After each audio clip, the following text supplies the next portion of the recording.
Meus irmãos, a graça e a paz do Senhor Jesus. Abra a palavra do Senhor em Marcos, capítulo 5, a partir do versículo 21.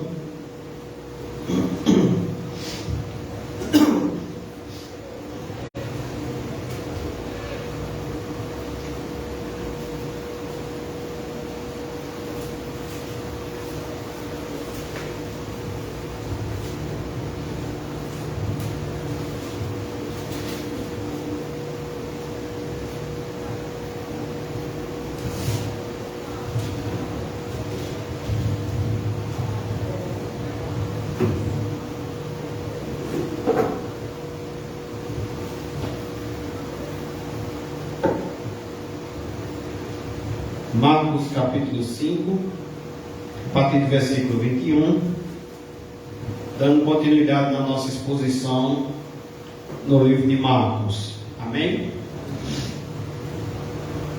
Marcos capítulo 5, a partir do versículo 21 ao 24, e depois a gente pula para o 35 ao 43, assim observando nesta noite sobre o pedido de Jairo e a ressurreição da filha de Jairo.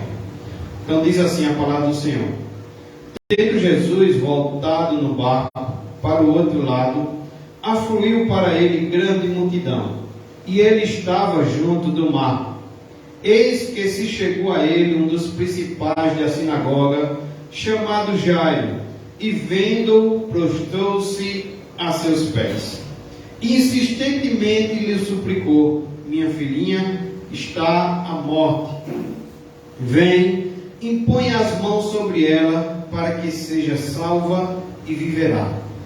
Jesus foi com ele. Versículo 35. Falava ele ainda quando chegaram alguns da casa do chefe da sinagoga, a quem disseram: tua filha já morreu. Por que ainda incomodas o mestre?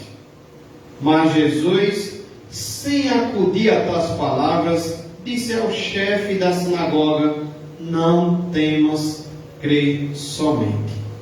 Contudo, não permitiu que alguém o acompanhasse, senão Pedro e os irmãos Tiago e João. Chegando à casa do chefe da sinagoga, viu Jesus o alvoroço, os que choravam e os que pranteavam muito.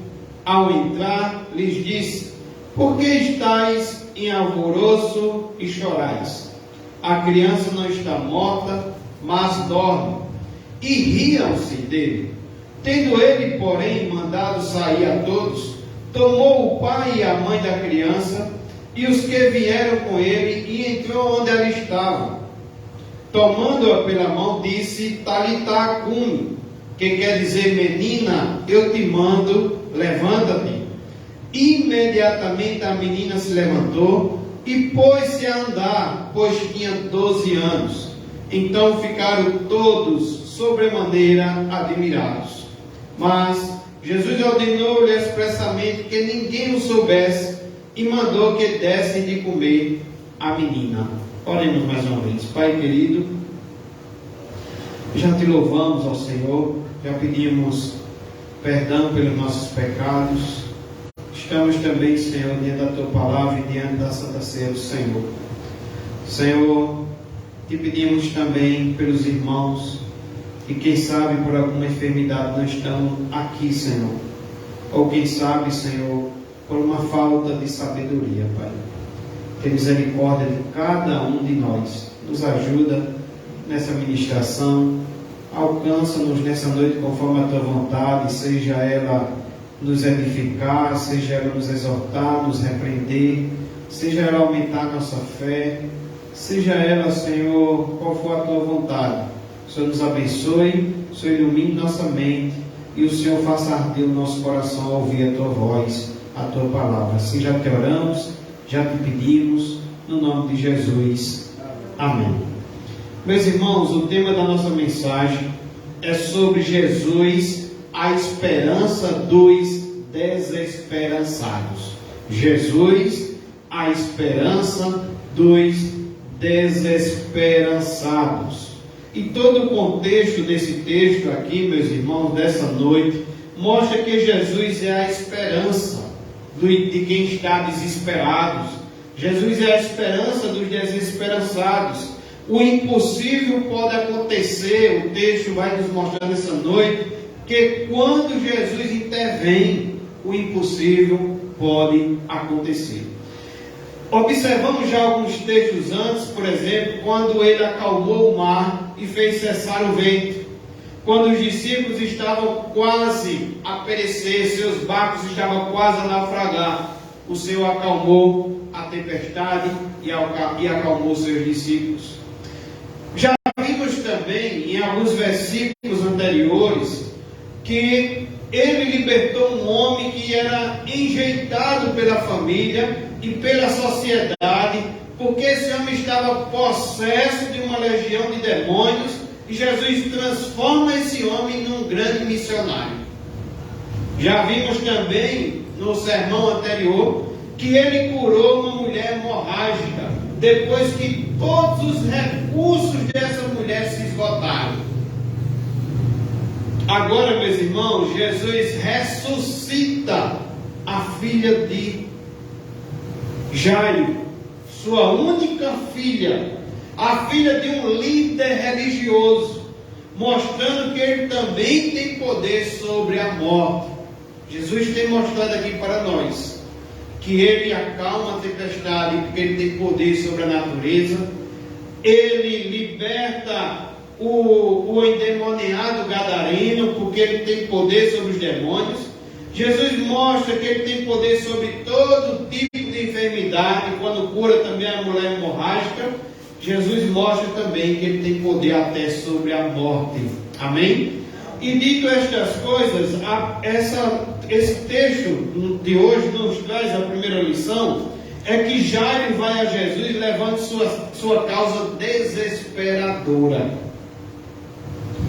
Uma coisa que eu lembrei quando eu falo nessa primeira lição, que Jairo vai a Jesus levando sua causa desesperadora, uma coisa eu lembrei é que o sermão anterior sobre a mulher do fluxo de sangue, a nossa primeira lição foi, a gente sabe, né? Olhando aqui para o texto, pensando um pouco sobre o sermão anterior, a gente viu aqui em Marcos capítulo 5, versículo 34, que Jesus diz àquela mulher, e ele lhe disse: filha, a tua fé te salvou. A mulher teve uma fé que num momento desesperador, uma fé que num momento que não tinha mais recurso, havia se esgotado toda a saída. Aquele momento, sabe que alguém às vezes diz: olha, ou o Senhor faz um milagre, ou eu não sei mais o que faço. A gente viu que Jesus elogia a fé dessa mulher. Essa mulher tem uma fé salvadora, uma fé que essa mulher está livre do seu mal, de modo que ela é curada fisicamente, emocionalmente, pois havia 12 anos sofrendo de hemorragia, e também essa mulher é curada também espiritualmente. E a gente viu no sermão anterior que esse toque da fé, ele começa quando a pessoa tem uma grande consciência, ou tem uma consciência de que precisa, de que tem uma grande necessidade. O sofrimento daquela mulher levou ela a ter uma consciência de uma grande necessidade. E depois a gente vê que essa necessidade foi quando ela é levada por todo o seu sofrimento, quando ela usa todas as suas ferramentas e não tem solução. Essa mulher ouve falar de Jesus e tudo muda, porque ela não somente ouve, mas ela também agora diz: o Senhor tão somente, olha, Senhor, se o Senhor me desse somente um pouquinho, só um pouquinho da tua graça, se o Senhor somente olhar para mim, se o Senhor somente, Senhor, dizer uma só palavra. Muitas vezes foi assim que Jesus curou. Alguns Jesus colocou as mãos, alguns Jesus só disse uma palavra, né? Temos uma cura que a pessoa vai, porque o seu empregado, se não falha a memória, seu empregado não está bem, está muito mal, né? Se eu não me engano, engano, endemoniado ou é enfermo, não lembro bem da mensagem, né? Mas quando Jesus diz só uma palavra ali e aquele homem vai embora, e no caminho aquele homem já encontra com as pessoas dizendo que aquela pessoa já está curada, e o texto faz questão de dizer que foi exatamente na hora que Jesus disse aquela palavra que ele estaria curado, que ele estaria salvo, né, meus irmãos? Então Jesus algumas vezes curou de longe, curou de perto, curou tocando, curou sem tocar. E ele vem mostrando aqui no livro de Marcos, o seu evangelho de ação, um livro que mostra as ações de Jesus, os milagres, né? Um livro que tem mostrado o seu poder sobre a tempestade, sobre o vento, sobre o mar, onde todos ficam admirados. Um livro, meus irmãos, que tem mostrado a libertação desse endemoniado gadareno, torna esse homem que era antes um desprezível, esse homem agora é um missionário. Esse homem fica ali na região de Decápolis, onde havia cerca de 10 cidades, né? Esse homem, Jesus cura a mulher hemorrágica, e agora vem o pedido de Jairo. E a primeira lição que a gente vê é que Jairo vai a Jesus levando sua causa desesperadora. E eu fiz você lembrar do caso da mulher. A mulher disse do fruto de sangue, o seu sofrimento levou a uma causa desesperadora, indo cada vez mais a pior, e faz com que essa mulher tenha consciência de uma grande necessidade, faz com que essa mulher saia de todas as suas desilusões, porque às vezes a gente tem consciência de que temos necessidades, mas parece que a gente coloca a nossa esperança se tiver um governo melhor, se tiver um emprego melhor, se tiver mais dinheiro, se eu tiver morando em outra cidade, se eu tiver um comércio. Às vezes a gente, sabe, se, e nada se tão somente eu tocar nas suas vestes. É em outras coisas, nossos olhos estão colocando esperança em outras coisas. E a gente viu no sermão anterior que quando a mulher sai dessa desilusão, ela coloca a sua fé em Jesus, e a gente vê qual é o resultado em Marcos capítulo 5, versículo 34. Vai-te em paz, fica livre do teu mal. Jairo também está com uma causa desesperadora. O desespero de Jairo também não é diferente. É muito parecido com a situação da mulher do fluxo de sangue. O desespero de Jairo faz com que ele tenha também um senso de urgência.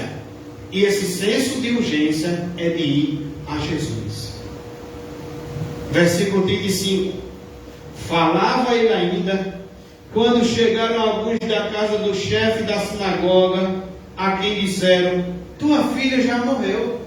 Jairo, tua filha já morreu. Por que tu ainda incomodas o mestre? Por que tu ainda estás perdendo tempo?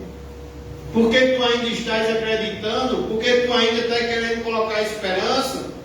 Por que tu ainda quer encontrar a solução para esse teu desespero, Jairo? Tua filha já está morta. É alguns que vêm da casa de Jairo e traz essa notícia para Jairo. E essa urgência, esse senso de urgência faz Jairo ir a Jesus. Porque sua filha, Jairo, tinha uma causa urgente para levar Jesus. Sua filhinha, como disse o texto, ela estava à morte. Lucas, no Evangelho de Lucas, nos informa que ela era filha única, irmãos. Filha única e tinha 12 anos. A sua linhagem estava se extinguindo. Sua única filha estava à morte. Segundo o costume também de uma menina judia, ela se convertia em mulher aos 12 anos. Essa menina estava precisamente no início dessa grande experiência, se tornando uma mulher aos 12 anos. Era como uma flor que estava secando. A situação dessa menina era como uma flor que estava secando antes mesmo de desabrochar. Todos os outros recursos para salvar sua filha haviam chegado ao fim. Então, meus irmãos, Jairo busca a Jesus com um profundo senso de urgência. Eu quero dizer aos irmãos que o sofrimento, que muitas vezes não entendemos, porque estamos passando por isso, porque estamos passando por aquilo. Senhor, eu te sirvo e parece que as coisas estão piores. Senhor, eu te sirvo, fulano não te serve e parece que fulano é mais próspero. Fulano prospera, fulano parece que nem adoece. Aí a gente lembra do Salmo 73 de Asaf, onde Asaf diz que quando teve essa visão de olhar para o ímpio e de olhar para ele que estava servindo ao Senhor, Asaf diz que seus pés quase vacilavam. Ele quase saía dos caminhos do Senhor. Por quê? Porque ele estava com uma visão de: o ímpio prospera e eu te sirvo e não prospero. O ímpio está com suas mãos cheias de sangue, eu estou com as minhas mãos inocentes, Senhor. O ímpio parece que nem adoece, seus ossos parecem que não envelhecem, parece que não adoecem, eles falam mal até do céu. Se eu tivesse já falado mal do céu, e Asaf diz: olha, é como se Asaf estivesse dizendo: se eu fizesse só um pouquinho disso, eu acho que eu já estava morto. E Asaf, quando chega lá no versículo 17, Asaf diz: até que, é quando tudo muda, quando nossa visão sai da desilusão e coloca agora no Senhor, sabe? Até que eu olhei, né? Até que eu entrei na presença do Senhor e atinei e vi qual era o fim deles. Asaf percebe que, embora não tendo nada aqui, embora não tendo, quem sabe, uma saúde, embora, quem sabe, não prosperando, embora, quem sabe, sendo perseguido, como os cristãos são, odiados só por causa do nome de Jesus. Você serve a Jesus, você ama Jesus e você é odiado. Você serve ao Senhor e parece que as coisas se apertam. Quando não é, às vezes, quem sabe, um problema com o filho, é um problema na saúde. Ou quem sabe, às vezes, você é abalado até com um problema no casamento. Às vezes até um problema com irmãos mesmo, com a família. Às vezes até dentro da igreja.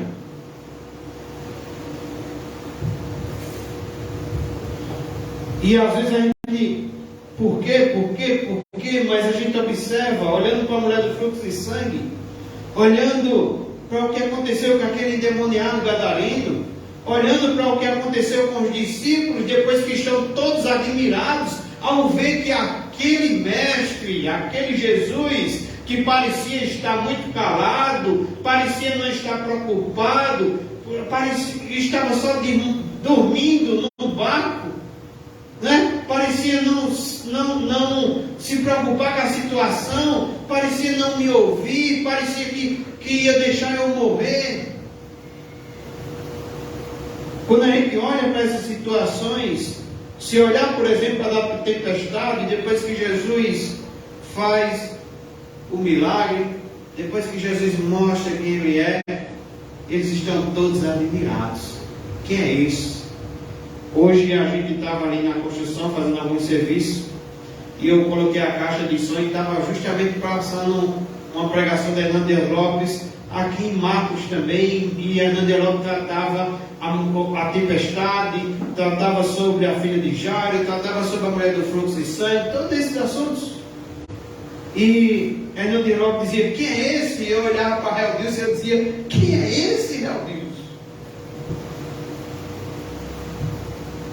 E o sofrimento, meus irmãos, muitas vezes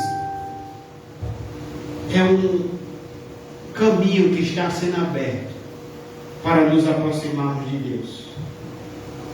John Charles Hill disse: se nossos sofrimentos estão nos levando a se prostrar diante de Jesus, estão nos levando para Deus, esses sofrimentos estão sendo uma bênção. Pois Jairo tem um desespero, Jairo está com uma desesperança, e é esse senso de urgência: sua filha está à morte, que faz com que ele é levado a Jesus. As aflições, meus irmãos, do crente, pode ter certeza disso, tornam-se fontes de bênçãos quando elas nos trazem a Jesus. Jairo crê que se Jesus for com ele e impor as mãos sobre sua filhinha, ela será salva e viverá. E o que é que faz Jairo crer nisso? Sua causa desesperadora. Jairo crê na eficácia do toque das mãos de Jesus. Ele confia que Jesus é a esperança para a sua necessidade urgente. Segundo lugar, ainda sobre essa causa desesperadora que leva Jairo a Jesus, o desespero de Jairo levou Jairo também a vencer barreiras para ir a Jesus. Você pode até ter uma causa desesperadora. Você pode até nessa noite ser levado a uma consciência de que o que mais você precisa, seu esposo, seus filhos, sua casa, é de que o Senhor entre no nosso lar, na nossa casa, no nosso coração. É de que aconteça o que foi lido aqui no momento de contrição, que Ele seja o nosso amor primeiro, que a gente ame Ele sobre todas as coisas. Se você tem consciência disso, você não pode somente ter consciência. A mulher dos frutos de sangue, ela não somente tem consciência, mas ela vai. Ela não diz somente, se eu tão somente tocar em suas vestes. Ela entra por meio da multidão e ela faz isso vencendo barreiras também. Foi pregado isso domingo passado. Assim como também Jairo vence barreiras. Que barreira, por exemplo, Jairo vence para ir a Jesus? E você também vai precisar vencer barreiras para ir a Jesus. Em primeiro lugar, Jairo vence a barreira da sua posição. O texto é claro em nos dizer que Jairo é quem? É um chefe da sinagoga. Jairo é alguém que tem posição. Jairo é um líder naquela comunidade. A sinagoga era um lugar onde os judeus se reuniam para ler o livro da lei, os salmos e os profetas, aprendendo e ensinando a seus filhos o caminho do Senhor. Jairo era responsável pelos serviços religiosos no centro da cidade no sábado. Jairo era responsável pela escola e tribunal de justiça durante o restante da semana. Um grande homem, um líder de posição. Jairo é quem supervisionava o culto, cuidava dos rolos da escritura, distribuía as ofertas e administrava e cuidava do edifício onde funcionava a sinagoga. O líder da sinagoga era um dos homens mais importantes e respeitados da comunidade. Alguém que você poderia dizer, se eu fosse Jairo, se eu tivesse a posição que Jairo tem. Não é muitas vezes assim em nossas vidas, né? A gente não se contenta com o que tem, a gente acha que somos muito pouquinho e a gente começa a entrar na nossa desilusão. Se eu fosse como Jairo, se eu fosse um líder na sinagoga, se eu fosse um grande homem de posição. Mas observe que a posição religiosa, a posição social e econômica de um homem não o livra do sofrimento. Jairo é líder, Jairo é um homem rico, Jairo é um homem influente, mas a enfermidade chegou na sua casa. Seu dinheiro e sua influência não puderam manter a morte do lado de fora da sua casa. Sua filhinha está à morte. Isso nos mostra que os filhos dos ricos ficam doentes e os filhos do rico também morrem. E Jairo precisa vencer essa posição. Jairo precisa vencer essa barreira desse status, dessa posição. J.C. Riley, ele diz que a morte vem aos casebres e aos palácios, aos chefes e aos servos, aos ricos e aos pobres.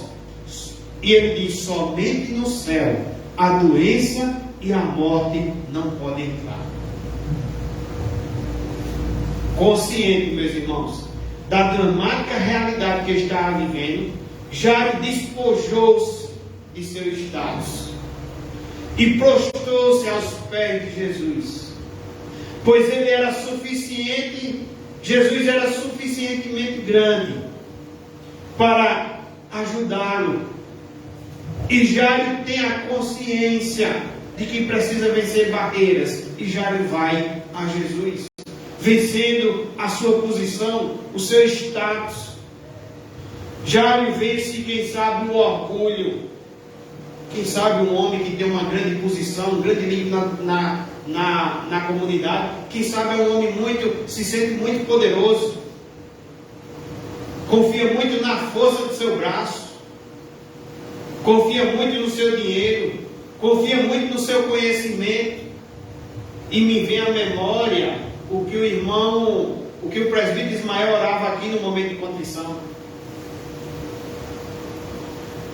Pedindo ao Senhor que nos levasse nessa noite a uma consciência que somos totalmente dependentes do Senhor, irmãos. Somos totalmente dependentes do Senhor. Você tem confiado em quê? No seu cavalo, no seu carro?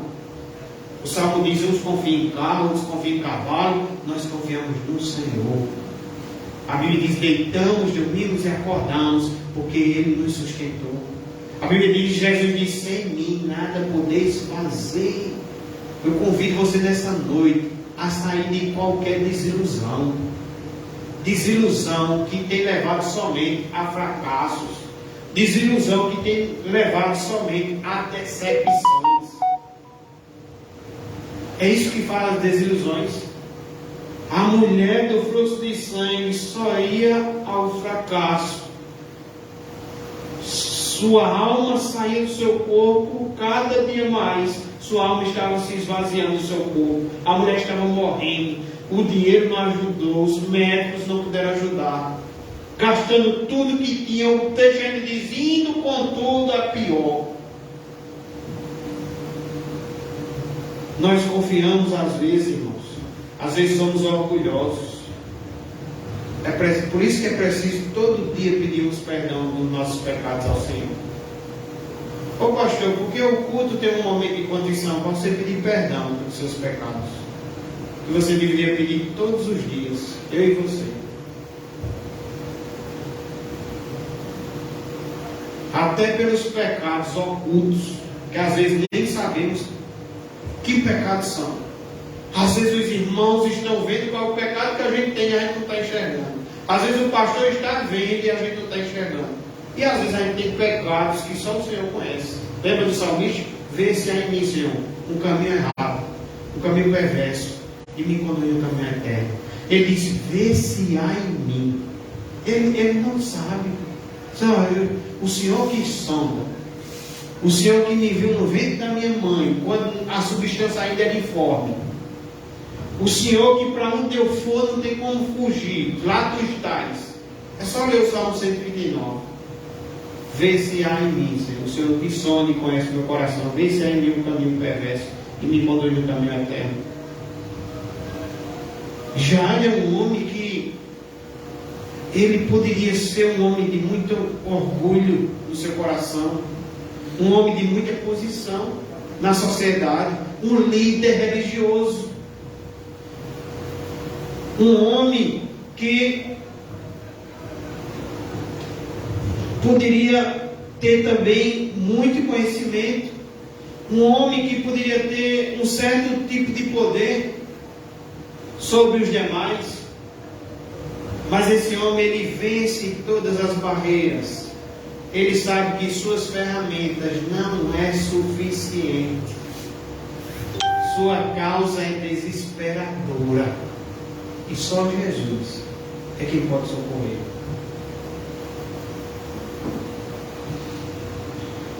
Em segundo lugar, meus irmãos, além de vencer a posição de status, de poder, de conhecimento, a sua posição, Jairo precisa vencer a barreira da oposição dos líderes religiosos. A essa altura, aqui no texto, meus irmãos, os escribas e fariseus já tramavam com os herodianos para matarem Jesus. Então as sinagogas já estavam fechadas, com as portas fechadas para o Rabi da Galileia. Os líderes religiosos viam Jesus como uma ameaça à religião judaica.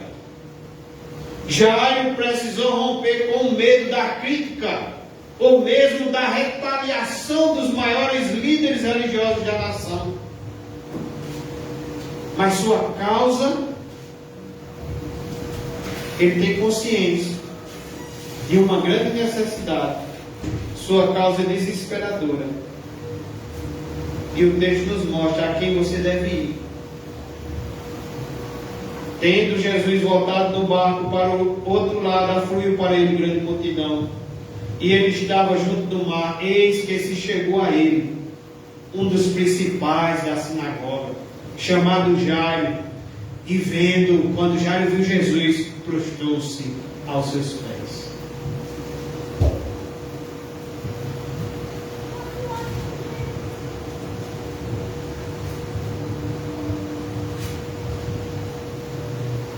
Muitas vezes o orgulho pode levar um homem a perder as maiores bênçãos.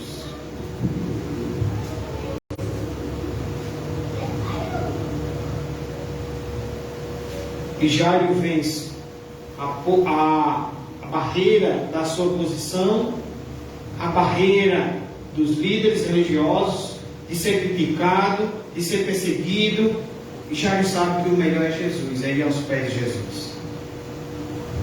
Em terceiro lugar, o desespero de Jairo levou-o a prostrar-se aos pés de Jesus.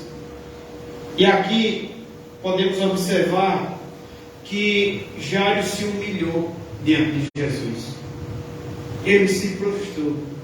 Ele reconheceu que estava diante de alguém maior do que ele. Ele reconheceu que estava diante de alguém que seria maior do que os seus líderes.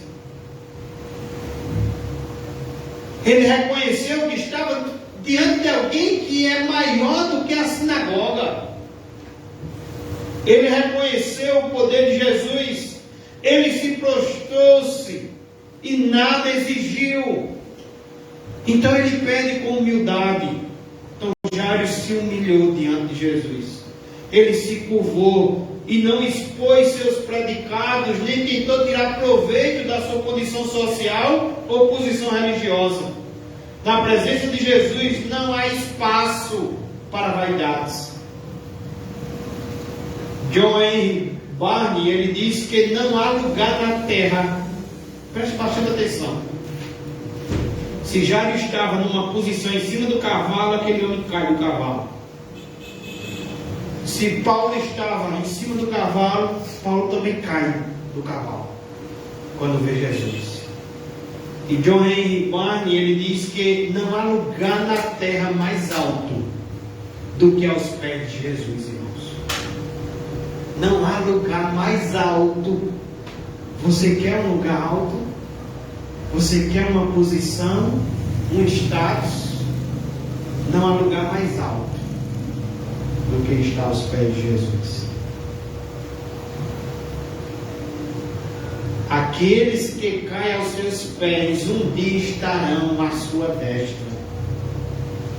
Em segundo lugar, depois de observar essa humilhação diante de Jesus, Jairo clamou com perseverança. Jairo não apenas suplica a Jesus, mas o faz isso com insistência. Ele persevera na oração. Ele tem uma causa e não está disposto a desistir dessa causa. Não reivindica seus direitos, mas clama ao Senhor com misericórdia. Não estadeia seus méritos, mas se prostra aos pés do Senhor. Ele clama com perseverança, com humildade, e ele clamou com fé.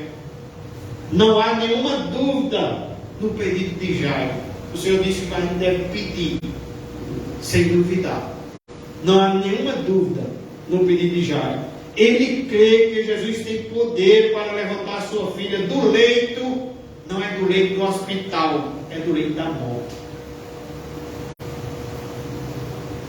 Ele crê firmemente que Jesus tem a solução para a sua urgente necessidade. E a gente observa que essa fé, ela nasce também no solo do sofrimento. Essa fé é testada severamente nesse sofrimento. Mas a gente vê o quanto essa fé é também amavelmente encorajada. O texto nos diz, em Marcos capítulo 5, no versículo 24, que Jesus foi com quem? Com ele. E qual é o resultado, irmãos? Se a gente pegar isso como exemplo, ter a consciência de que mais precisamos aqui na terra de Jesus, de que mais, alguém já disse, você pode ter ensinado seu filho a ser um doutor, seu filho a ser um advogado, seu filho a ser isso e aquilo, se você não ensinou o caminho de Jesus a seu filho, você falhou.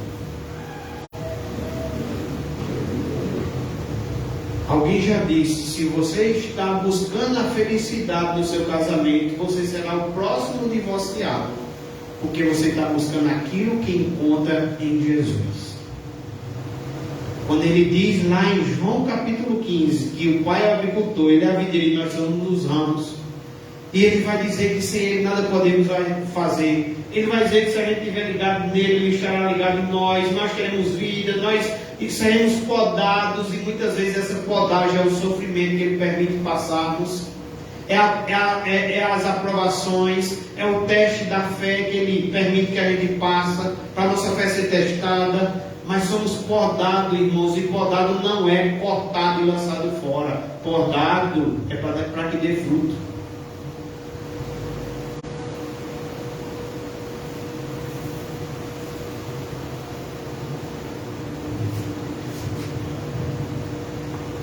E quando Jairo tem esse senso, espero que você tenha essa consciência do quanto você precisa do Senhor nessa noite, para apresentar suas causas ao Senhor, estar aos pés do Senhor, saber que é o lugar mais alto. Podemos ter pessoas na cidade que se gabam pelo status que tem. Podemos ter pessoas na cidade que se gabam pela posição que tem. Podemos ter pessoas na cidade que se gabam com quanto tem de dinheiro, de casas e de bens. Mas o lugar mais alto é estar aos pés de Jesus. É o lugar mais alto. Jesus, olha, lá em Apocalipse, tem uma igreja lá, que é uma igreja que diz que é abastada. É uma igreja muito rica. E Jesus diz, olha, vocês são pobres e nu. É aquela história da videira que eu falei. Jesus olhou para a videira, estava a videira lá, bem verdinha, pomposa, muito bonita. De longe dava para ser vista. De longe chamava atenção. Parecia. Mas quando Jesus coloca a mão entre as folhas, não tem fruto. Então, meus irmãos, sejamos nessa noite, olhando para esse texto bíblico, que inspirado por Deus, o Senhor resiste, para falarmos conosco, para ensinar o povo naquele tempo, para ensinar hoje, para ensinar amanhã. Sejamos levados a esse senso de urgência, de que o melhor lugar, seja com nosso desespero, com ansiedade, com medo, com angústia, seja com o que for, o nosso maior anseio seja estar aos pés de Jesus. E isso vai precisar muitas vezes vencer barreiras. Qual é a barreira que você vence? Que você precisa vencer de madrugada para estar aos pés de Jesus, orando? O frio às vezes, a preguiça às vezes. Você está no conforto, precisa sair do conforto. Você precisa deixar de o que você ama, né? O conforto, estar enrolado na cama, o melhor sono que o povo diz que é o da madrugada. O povo até diz já está no terceiro sono, já está não sei que sono. Você deixa tudo aquilo que você ama, todo aquele conforto, e vai se prostrar aos pés de Jesus, se humilhar, tirar toda a sua vaidade, se esvaziar de todo o seu orgulho, de toda a sua posição, sabe? E dizer: Senhor, eu sou dependente do Senhor. Senhor, eu não sou nada sem o Senhor. Senhor, me ajuda, Senhor. Senhor, tem misericórdia de mim, Senhor. Eu tenho pecado, Senhor. Eu não tenho amado as tuas coisas como eu devo amar. Eu não tenho honrado o Senhor como eu devo honrar. Senhor, eu estou precisando de mais sabedoria para com meu marido. Estou precisando de mais sabedoria para com minha esposa. Senhor, estou precisando de mais sabedoria com meus filhos. Senhor, como é que estão meus filhos? Como Jó orar todo dia de madrugada, um por um. Será que eles têm pecado contra ti, Senhor? Senhor, como é que estão meus irmãos na igreja, Senhor? Ajuda meus irmãos. Como é que está a Branquinha, Senhor? Ajuda a Branquinha. Como é que está a Raul? Como é que eu estou, Senhor? Senhor, aumenta a minha fé. Senhor, me dá convicção da salvação. Senhor, me dá alegria da salvação. Sabe, meus irmãos, para a gente fazer isso de madrugada, para a gente fazer isso domingo à noite, para a gente fazer isso na terça-noite, na quinta-noite, precisa deixar muitas coisas que amamos para fazer a vontade de Deus. Jairo vence barreiras, barreira de oposição, barreira de status.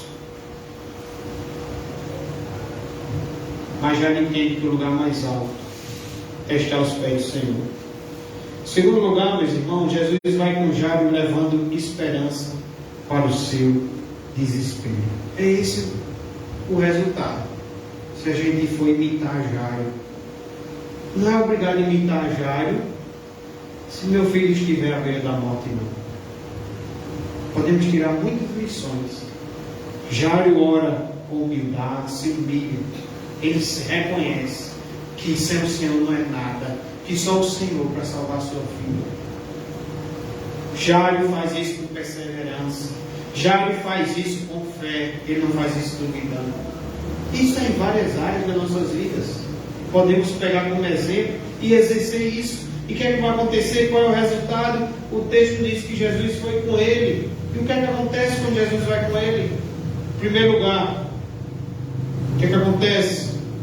Pastor, se Jesus for comigo, o que é que acontece quando Jesus foi com Jairo? Em primeiro lugar, quando Jesus vai conosco, podemos ter a certeza que Ele se importa com a nossa dor.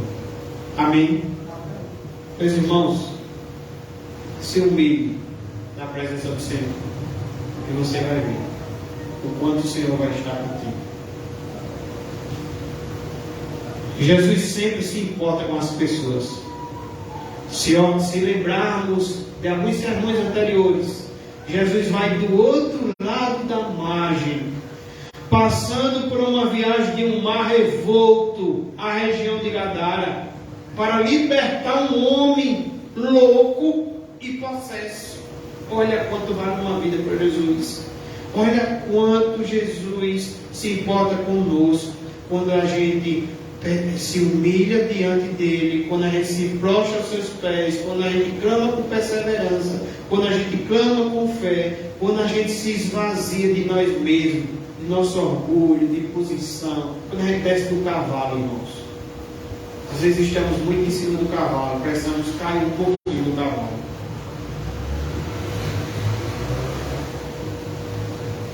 Jesus agora está caminhando no meio de uma grande multidão que espremia para ir à casa do líder da sinagoga.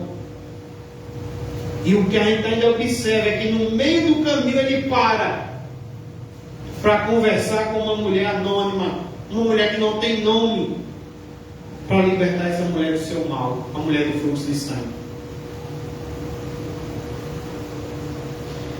Aqui, meus irmãos, 3 palavras de Jesus nesse episódio é que fazem toda a diferença. 3 palavras de Jesus fazem toda a diferença. Primeiro, palavra de fé.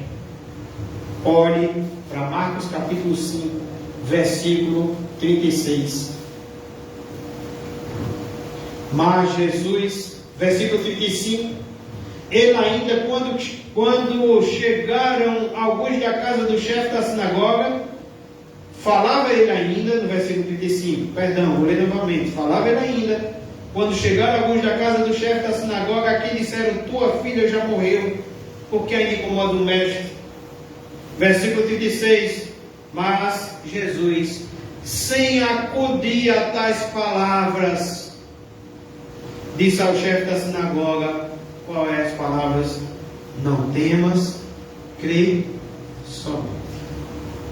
Não temas, crê somente.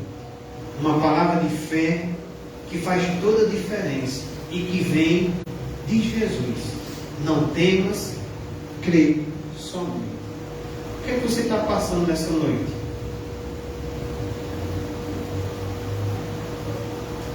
Se você estiver clamando ao Senhor com fé, se você estiver clamando ao Senhor com perseverança, se você estiver se humilhando aos pés do Senhor, Ele nessa noite também diz, não temas, crê somente. Meus irmãos, era fácil para Jairo crer em Jesus enquanto sua filha estava viva, mas agora a desesperança bateu a porta do seu coração. Quando as circunstâncias fogem do nosso controle, também somos levados a desistir a desistir de crer. Eu acredito que Jairo recebeu isso como uma facada no coração, como muitas vezes a gente fala. Eu acredito que Jairo, quem sabe, sentiu uma frieza dentro dele, nesse momento. E a gente percebe que, nesse momento, Jesus tem uma palavra de fé. Não temas, crê somente. E essa palavra faz toda a diferença. E veja que no versículo 35 as informações não são boas. Porque incomodas o mestre, teu filho já está morto. E cuidado, irmãos, que muitas vezes na nossa caminhada chegam pessoas assim também. Muitas. Por que tu está crendo nisso, irmã Liliana? Por que tu está crendo nisso, Milena? Por que tu está crendo nisso, irmão Nininho? Isso é muito difícil. Não adianta. Já perdeu. Né? Já foi dada a palavra, já foi dado o diagnóstico. Muitas vezes não chegam essas coisas. Chegaram também essas informações para já. Essas informações eram que não era que tinha diagnóstico, não. Não era que a menina estava muito mal, não. Era que a menina já estava morta. E por que incomodava Jesus? E Jesus tem uma palavra de fé. Não temas, crê somente. Como é grande esse nosso Deus. Que nesse momento, na hora da morte, Ele ainda pode dizer não temas, crê somente. Em segundo lugar, Jesus tem uma palavra de esperança. Versículo 39. Ao entrar, lhe disse, por que estás em alvoroço?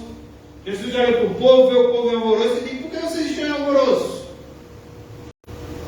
E a palavra de esperança é, a criança não está morta, mas dorme. Ele tem uma palavra de esperança. A criança não está morta, mas dorme. Para o cristão, meus irmãos, a morte é um sono passageiro. Quando o corpo descansa e o espírito sai do corpo, para habitar para sempre com o Senhor e estar com Cristo. Não é a alma que dorme, meus irmãos, na morte, mas o corpo que aguarda a ressurreição na segunda vinda de Cristo. Mas a alma vai estar para sempre com o Senhor. Em Cristo temos a palavra de esperança, que é maior até do que a notícia da morte. Em terceiro lugar, ele tem a palavra de poder.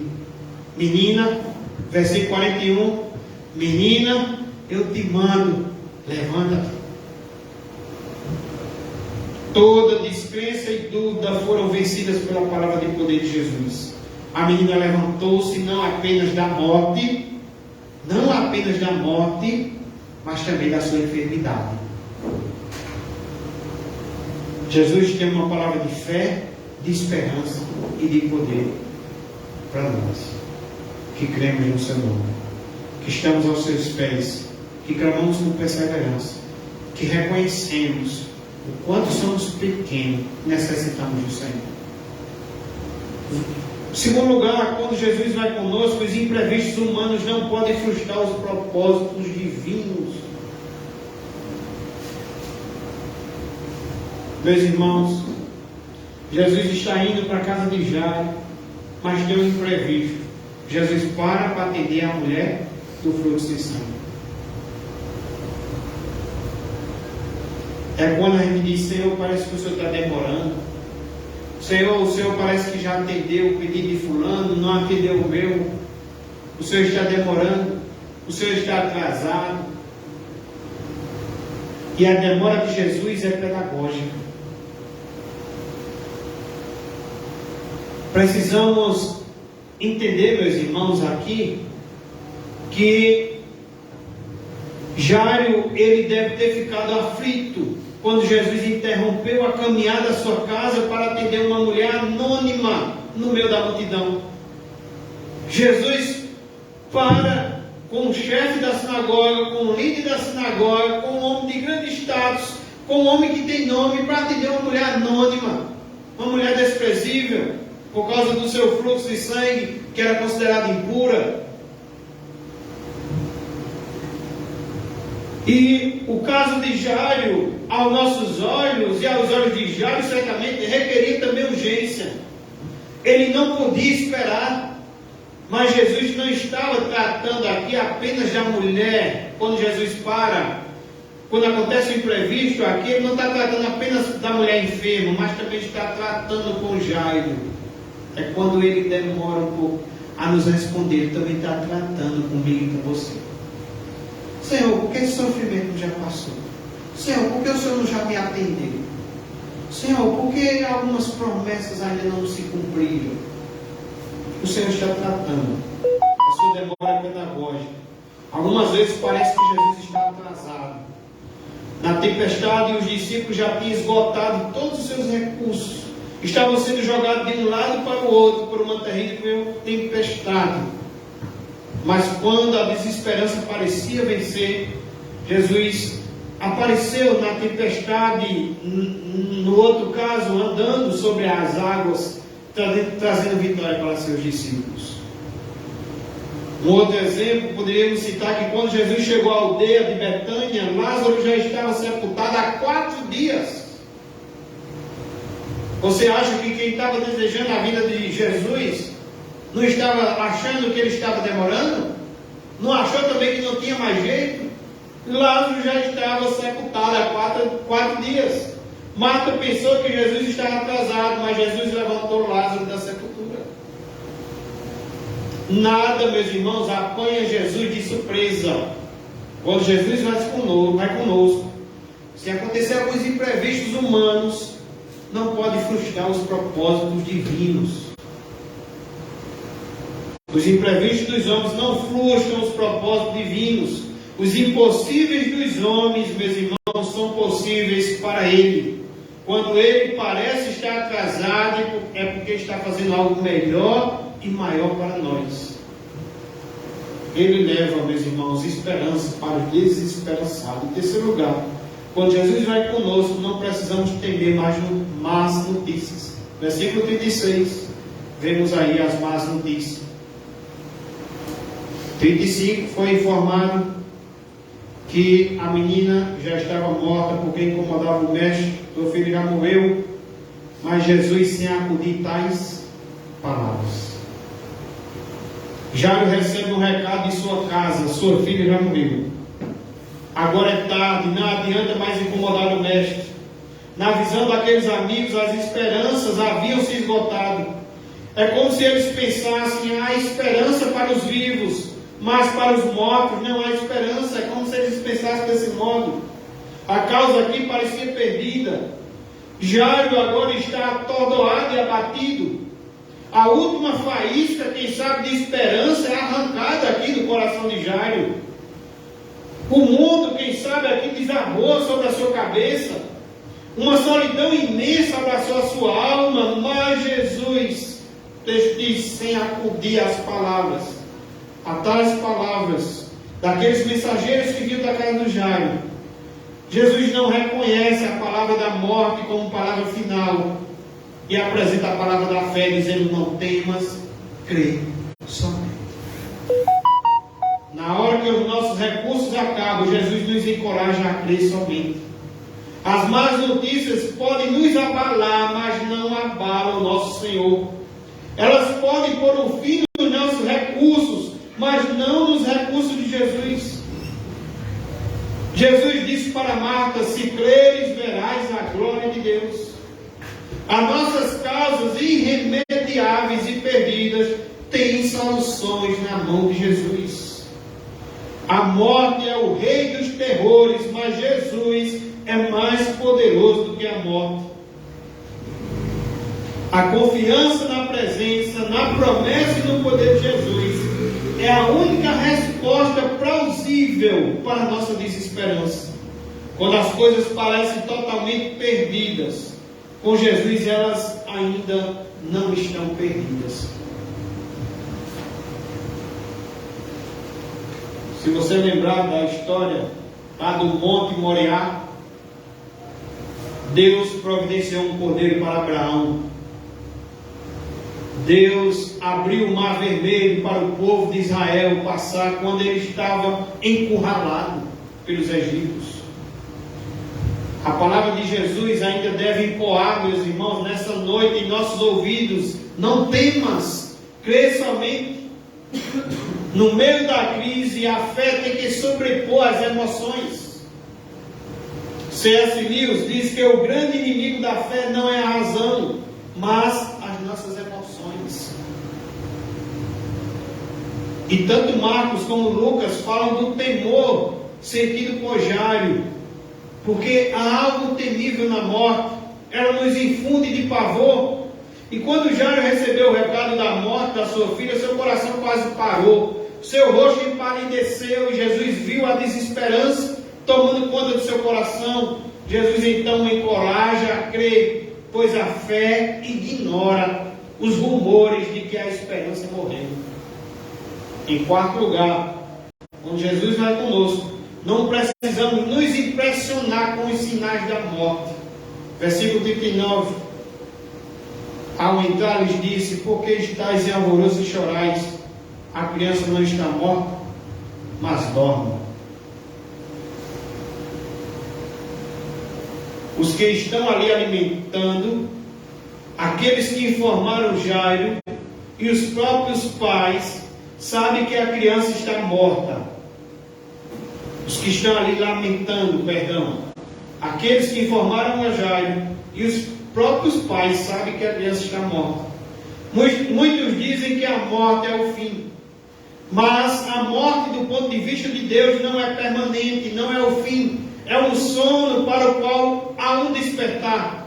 Porque Jesus promete mais do que isso.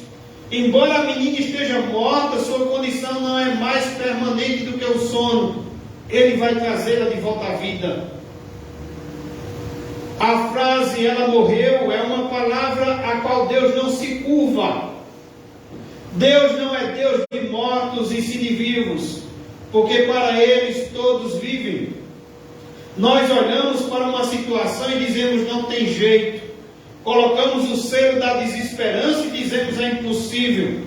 Então somos tomados pelo desespero e nossa única alternativa é lamentar e chorar.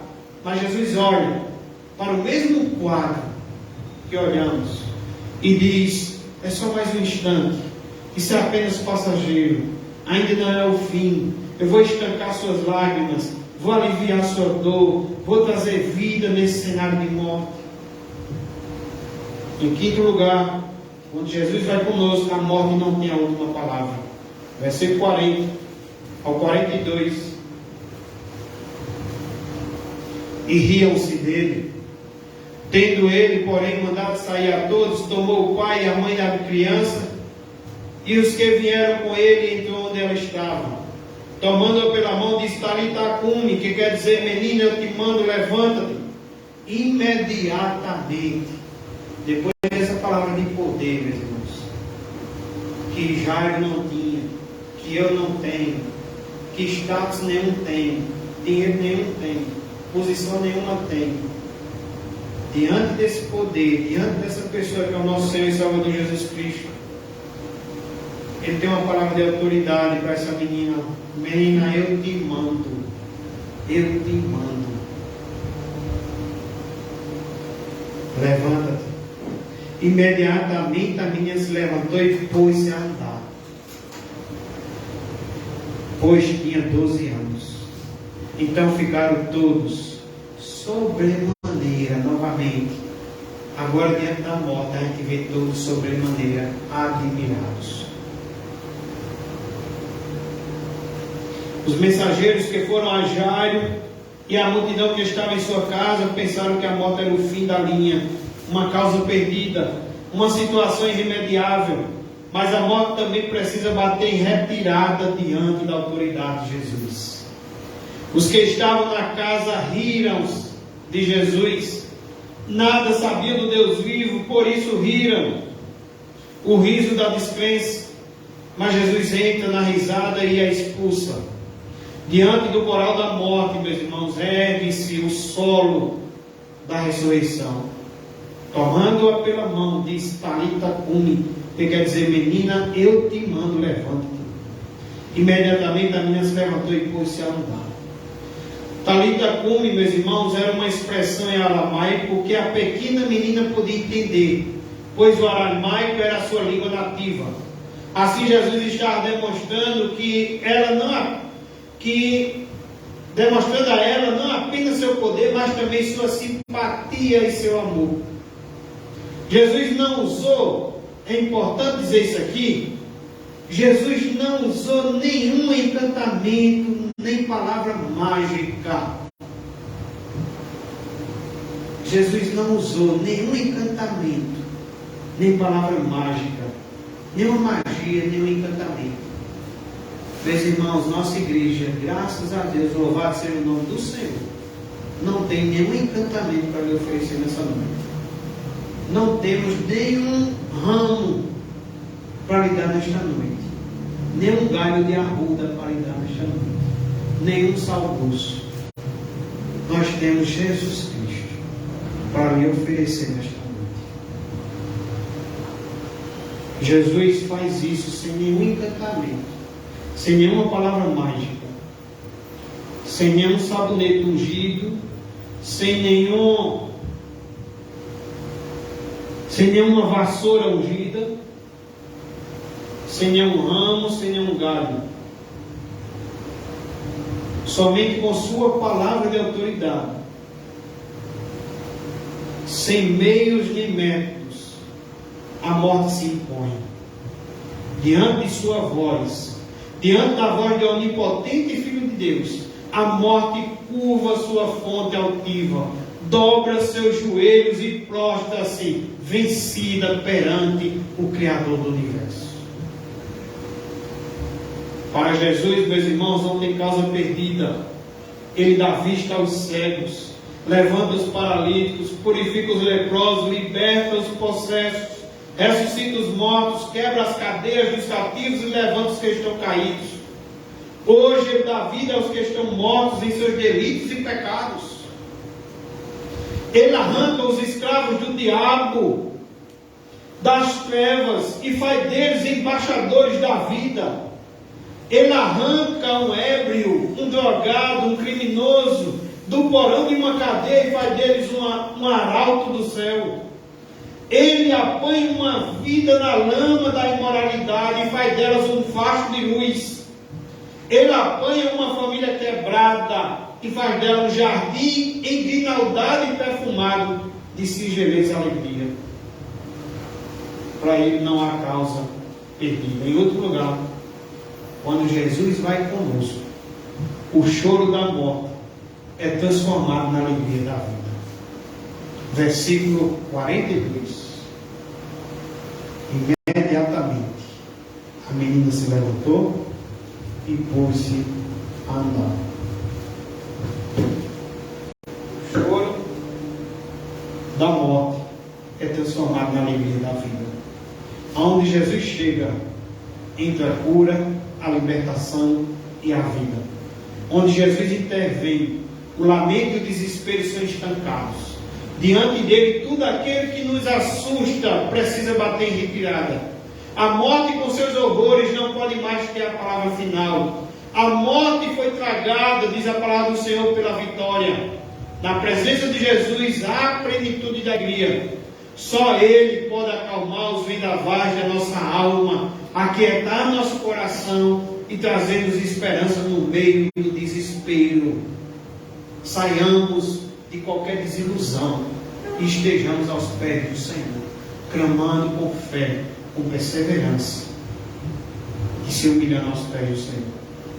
Marcos registra que imediatamente a menina se levantou e pôs-se a andar. A ressurreição restaurou tanto a vida daquela menina, como também a saúde daquela menina. Ela voltou a andar.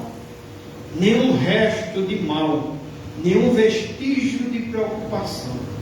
O milagre foi completo, a vitória foi retumbante e a alegria foi indizível.